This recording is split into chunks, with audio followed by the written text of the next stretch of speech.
इंतहाई शर्मिंदगी के साथ इस सूरत हाल के सामने आपके सामने रख रहा हूँ कि पाकिस्तान की नेवी जो है उसने रेड सी बहरे अहमर के अंदर हौसियों के खिलाफ अपने वॉरशिप जो हैं वहाँ पहुँचा दिए हैं। पाकिस्तान की नेवी आज नहीं, आज से 4 दिन पहले ही बहीरा अरब में पहुंच चुकी हुई थी।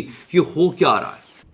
7 अक्टूबर को गजा से ये जंग शुरू हुई थी और 7 अक्टूबर से लेकर अब तक 93 दिन हैं, लेकिन पाकिस्तान का एक जहाज़ या एक सिपाही भी गजा के मुसलमानों की मदद करने के लिए नहीं गया।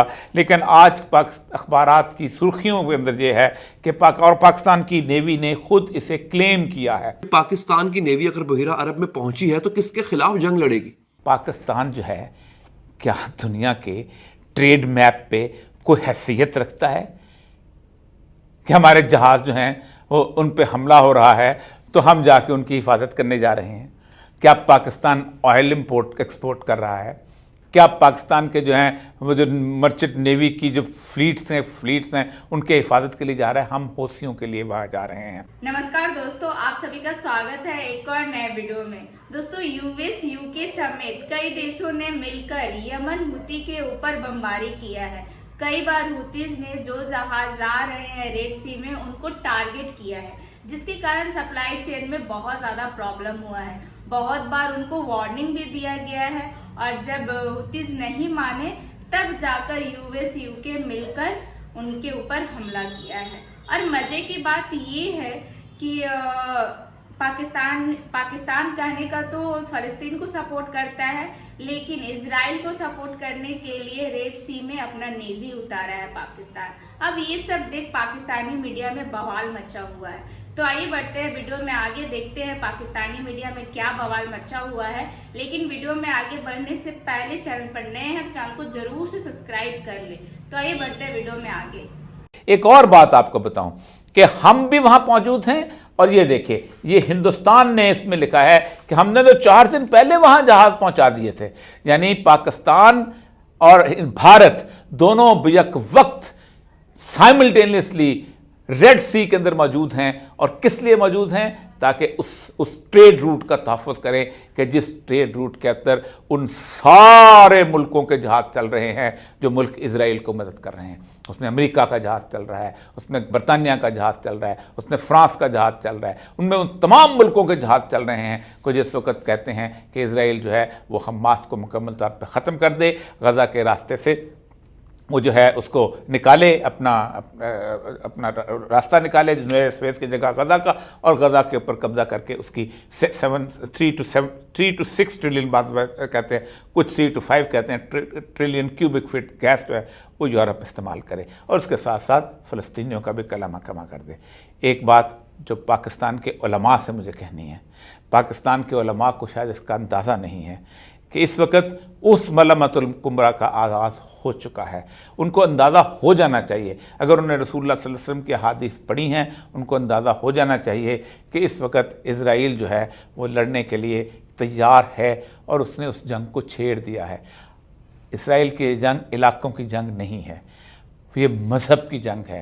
वो इसलिए वहाँ वापस आए थे, घर बार छोड़ के, ज़मीनें छोड़ के, जायदादें छोड़ के, कारोबार छोड़ के, कि उनकी किताबों में लिखा था, उनकी तालमूद में लिखा था, उनके मकाशफात दानियाल में लिखा था, उनके यशा के कसीदों में लिखा हुआ था कि एक मसाया आएगा जो आलमी हुकूमत कायम करेगा, और वो उस आलमी हुकूमत के क़याम के लिए, उसकी मदद के लिए आए हैं। लेकिन शायद आप मुकम्मल तौर पर खामोश हैं।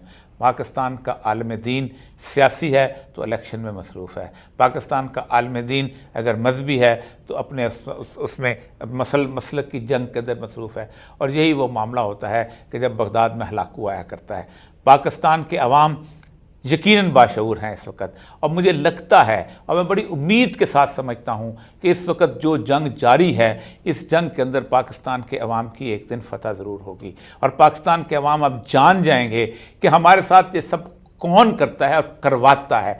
पाकिस्तान में 1954 से लेकर आज तक आज तक मैं दावे से कह सकता हूं कि जब भी हुकूमत बदली गई है, पाकिस्तान के अंदर से नहीं बदली गई, पाकिस्तान को बाहर से फोर्स किया गया कि ये टेक ओवर कर लो वरना मसला हो जाएगा। खा वो अयूब खान की हुकूमत थी, खा वो याह्या खान की हुकूमत थी, खा वो इवन जुल्फ़िकार अली भुट्टो की हुकूमत भी अमेरिका की अप्रूवल से वहाँ से आई थी कि यमन दुनिया का वाहिद मुल्क है कि जिसने इसराइल के ख़िलाफ़ जहाद का ऐलान किया है, और यमन दुनिया का वाहिद मुल्क है कि जब उसने इसराइल को के रास्ते में जब उसने शिप्स को निशाना बनाना शुरू किया उस रेड सी के अंदर, तो विद इन 3 आवर्स 3 घंटे के अंदर 24 नवंबर को इसराइल ने घुटने टेक दिए थे और इसराइल ने सीज़ फायर कर लिया था।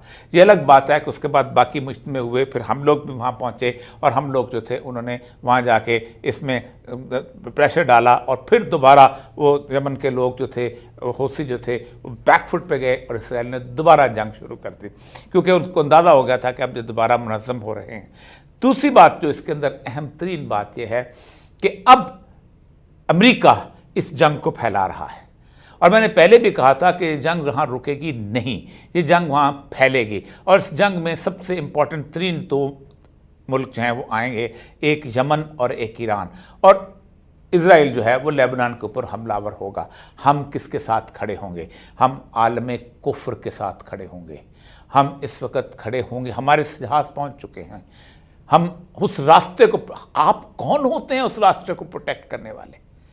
आपके अलावा दुनिया में अफवाज मर गई हैं, आपका रास्ता है। आप अब कहें हमने अपने भरे, हम हमारे रास्ते से जब आपके जहाज़ गुजरेंगे, बहर अरब के पास से गुजरेंगे, हम उस रास्ते के जिम्मेदार हैं, हम प्रोटेक्ट करें। आपके अलावा 57 इस्लामी मुल्क हैं, किसने और अपने जहाज़ भेजे? क्या मलेशिया ने भेजे? क्या इंडोनेशिया ने भेजे? क्या सूडान ने भेजे? क्या मोरक्को ने भेजे? हमारे जहाज़ वहाँ पहुँच गए। और शर्म की बात यह है कि हम अपनी अफवाज में से एक आदमी जो है उसको हम ग़ज़ा की मदद के लिए नहीं भेज सके।